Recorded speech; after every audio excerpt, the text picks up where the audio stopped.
Hi, you guys. Welcome back. My name is Carrie Penny. I am the Happy Crafty Homemaker, and welcome to month 2 with a year with row 1. So if you missed month 1's unboxing, I do recommend to go back and check out that video.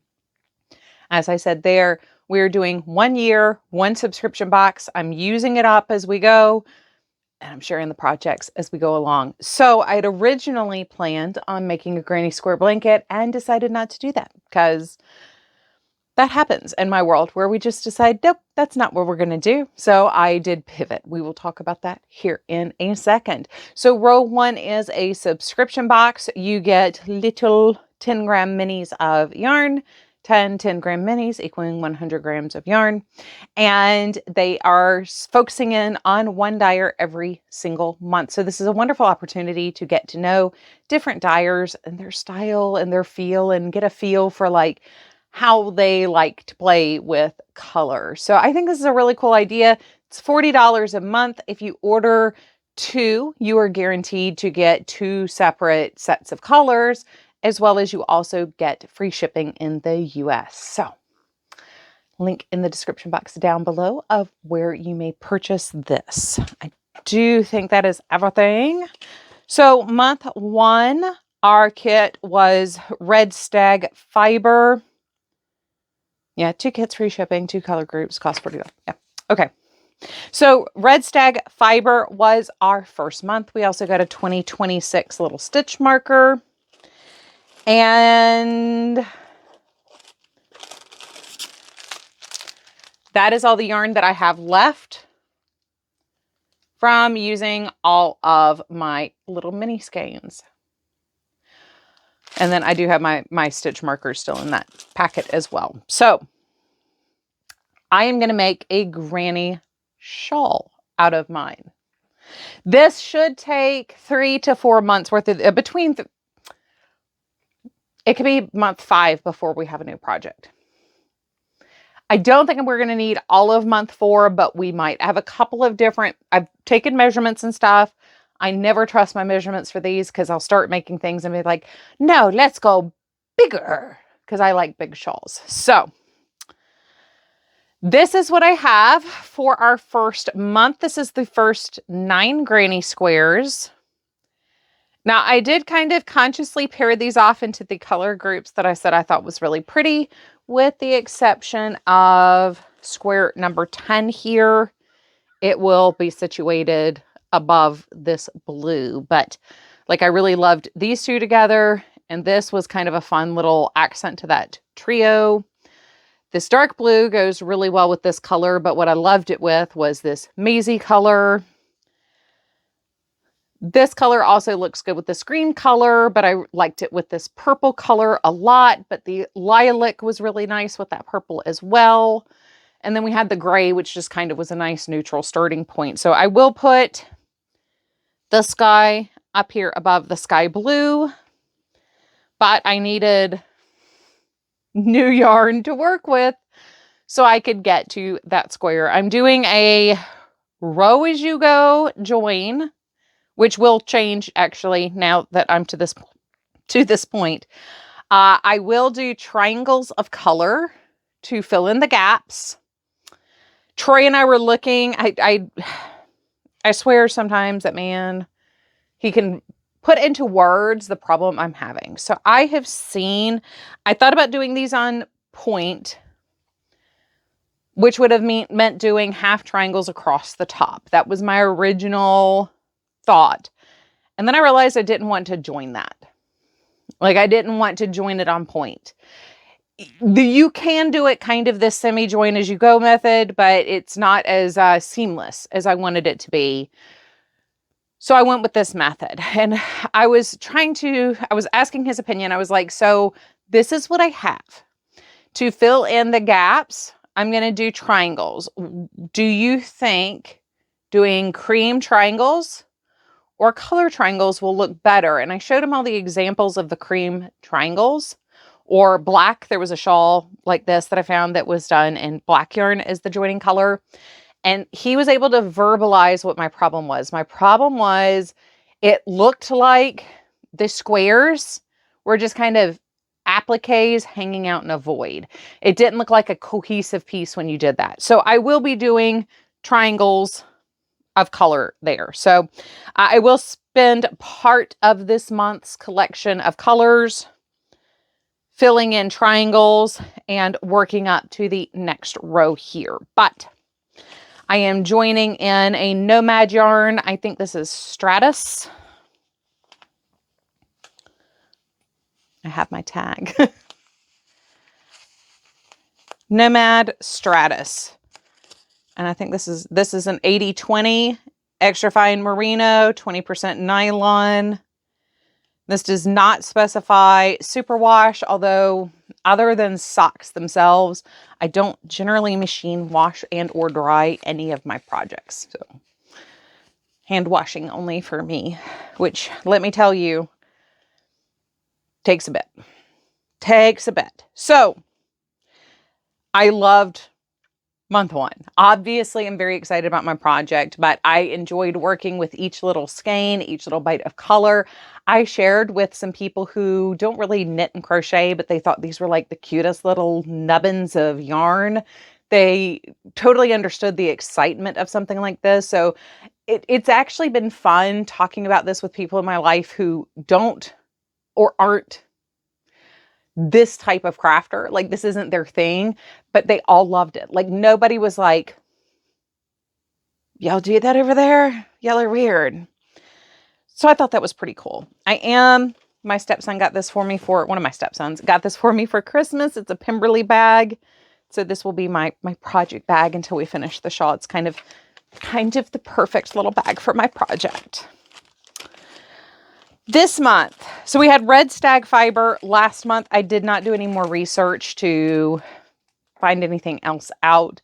I do have a couple colorways that I might have on a list for a Christmas wish list. I particularly like that blue with the maize color combo. So anyway, this month we have Lovejoy fiber. So before we go through our little nuggets of goodness, let's open our packet, and we have a Dove chocolate, our information about our dyer, and our stitch marker here. I'm so excited to get back to work on this. I am so glad February is a short month. I'm ridiculously excited.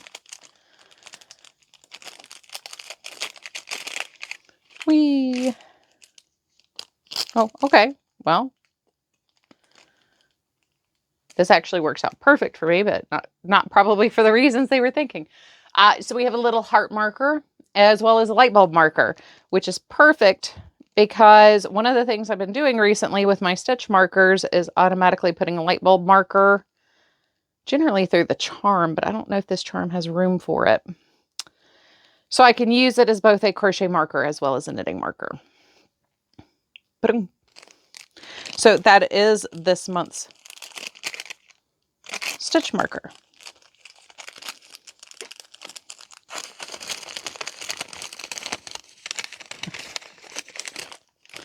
No, there's no excitement whatsoever. This doesn't bring joy at all. So, Lovejoy fiber. This month's Carnival of Color from row 1 brings you 100 grams of sock from Lovejoy. Katie Partridge is a lifelong knitter and fiber enthusiast, is the artist behind Lovejoy Fibers. I love getting color inspiration from anywhere and anything. It could be a cool vintage car parked on the side of the road or watercolor painting my dad painted when he was in college. I crave to create new colorways or shades of colors that I haven't been able to find already. Katie creates and dyes her yarn in her studio in Salt Lake City, Utah. And again, we have the list of the colors in our packet right here. So,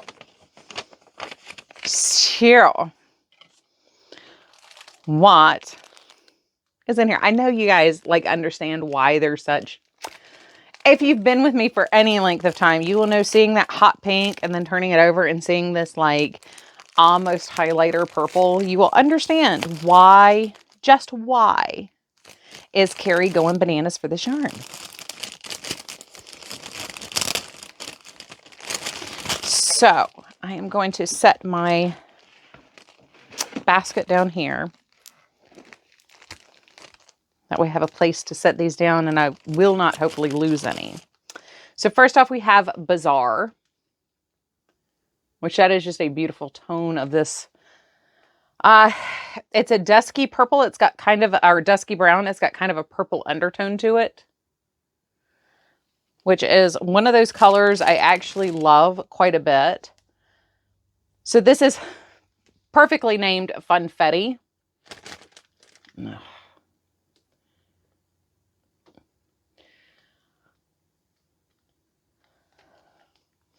Up next, we have Apartment A.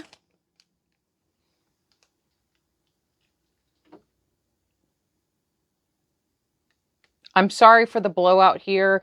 It is a cloudy, mooky, ucky day. I have no idea. We're not getting the bleed from the window. I have no idea why this is so hard today. This is Bejeweled. I love that on that dark, distinct but muddy. I love that.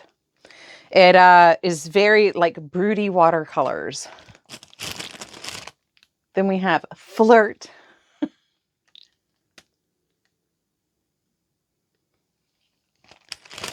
We have Grace.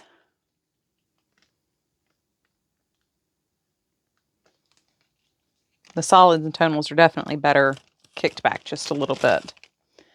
We have Rust. And this color, ooh, it's a very peachy tan, very peachy. I don't think that's reading on camera. The peachiness to that. It's definitely, once again, a brown, but it's got more of like a peachy undertone versus the first one that had that plummy undertone. This one is Wicked. Oh, come on, camera. Which I'm not a massive fan of the musical. It's okay. Please don't come at me. I love the aesthetic for the movie, though. I mean, I love the aesthetic for the Broadway show, but being a big fan of Kristen Chenoweth, it is hard to accept a different Glinda there. But this is Wildflowers. It has to happen. The same person can't play the same role for everything all the time, everywhere. And another brownishy color. This is Tumbleweed, but again, this has a ton of peachiness to it. There's like a mazy peachy tone. So like if you look at the three browns, which these are gorgeous together. I am not a browns girl, but holy cats are those beautiful together. You can definitely tell where like this one has like that purpley undertone, whereas these have like that peachy maziness to them, but somehow all three of those together, that is super yum. So we have 6 solids this time, solid/tonal. Hello, Mr. Pippin Cat. Sorry if you can hear him. I think he just woke up from his nap and was like, hey, wait a minute, where were you? And then we have 4 multis with this kit. So, what do you guys think? This is not as cohesive as a set together as last month's with Red Stag ended up being. But looking at these like kind of all laid out, I'm kind of digging this palette. Like, I think Lovejoy and I would get along really nicely. Like, that's one of those, I think that's a dyer I could trust with a subscription box based on these. So I am very excited to get these added into my shawl and see where that ends up going. I don't think we'll get another full row on if we fill in all the half squares. So, Anyway, I love you guys. I hope that you are having a wonderful, fantastic day. As always, I look forward to seeing you guys real soon. Bye, guys.